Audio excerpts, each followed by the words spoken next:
Hello everyone, welcome to my channel. I am AJ and this is a study time with AJ.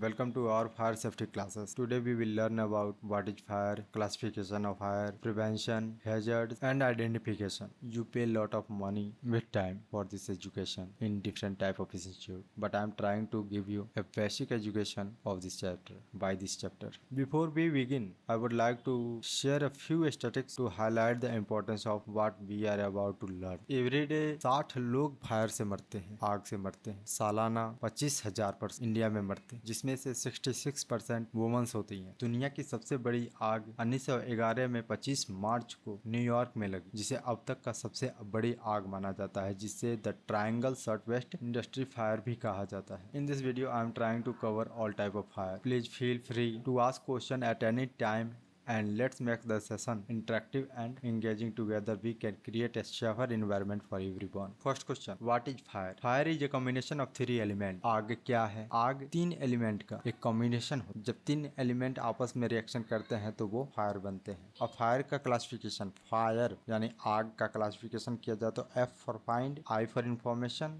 R for restrict, E for extinguish. Find मतलब ढूंढना, information मतलब जानकारी, restrict मतलब रोकथाम, extinguish मतलब बुझाना। Fire के तीन एलिमेंट होते हैं, ऑक्सीजन, हीट, फ्यूल। अगर इनमें से तीनों में से एक को हटा दिया जाए तो आग बुझ जाएगी। अब चाहे ऑक्सीजन को हटाया जाए, हीट को हटाया जाए। Next, fire triangle. ये जो एक ट्रायंगल बना हुआ है, त्रिभुज बना हुआ है, ये एक फायर ट्रायंगल है। जब तीनों का मिश्रण आपस में होता है और एक रिएक्शन होता है तो इस केमिकल रिएक्शन को फायर कहते हैं। हीट जो है वो इनिशियल एनर्जी का काम करता है, इसको कंबशन प्रोसेस में एनर्जी प्रदान करता है। फ्यूल, ये जलता है। ऑक्सीजन कंबशन को और जलन को बरकरार बनाए रखने में मदद करता है। Type of fire, class A fire, ordinary combustible जैसे कि wood, paper, cloth, rubber, trash and plastic. इसे बुझाने के लिए हम water, foam, dry chemical use करते हैं। Class B type of fire, flammable liquid and gases को क्लास बी के अंडर में लिया जाता है। फ्यूल सोर्सेस इसके होते हैं gasoline, oil, paint, propane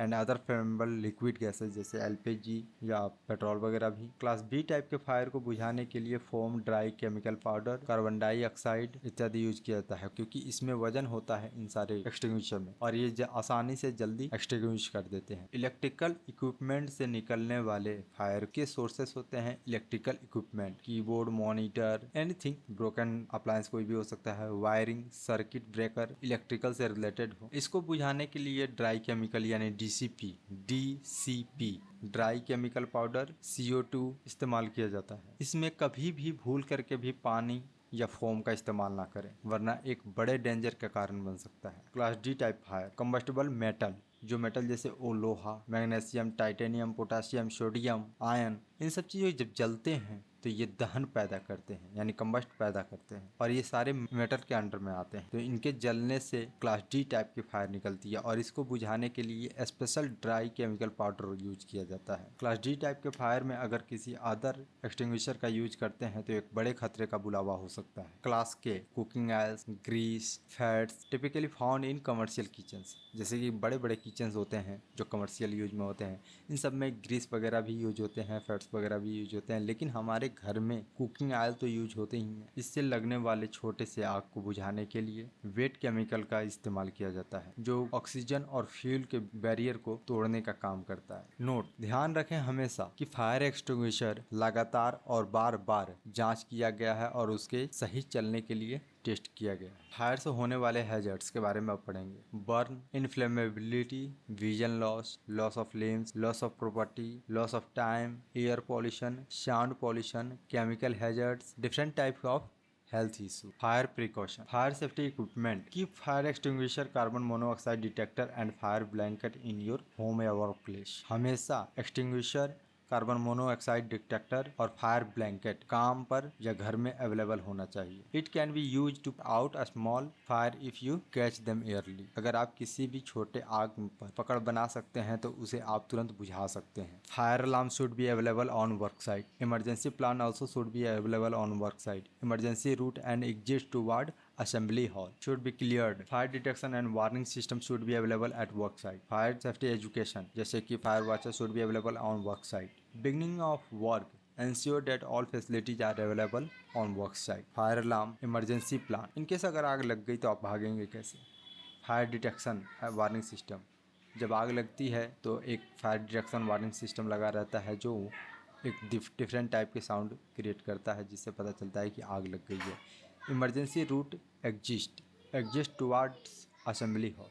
assembly hall एक ऐसी जगह होती है जहां किसी भी प्रकार के खतरे होने पर असेंबली हॉल में जाकर सभी लोग खड़े हो सकते हैं, सुरक्षित रह सकते हैं।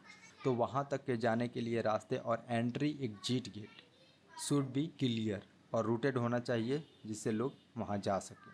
अदर प्रिकॉशन में all flammable material should be there place. सारे के सारे ज्वलनशील पदार्थ अपने जगह पर होने चाहिए। अगर पॉसिबल है तो remove all flammable materials, keep maintain all electrical wire and gases pipe, do not leave any type of flame. किसी भी छोटे भी आग को आपको ऐसे नहीं छोड़ना है, उसे बुझा करके ही वहाँ से हटना है। These are some firefighting equipment. According to fire detection and alarms, smoke detector, heat detector, and fire alarm. Water-based firefighting system, automatic sprinkler system, fire hose drill, fire hydrant and fire pump. आज के chapter में बस इतना ही। अगर किसी भी प्रकार का कंसर्न है तो आप रेज कीजिए। We will try to solve it as soon as possible. मिलते हैं नए वीडियो में नए चैप्टर के साथ।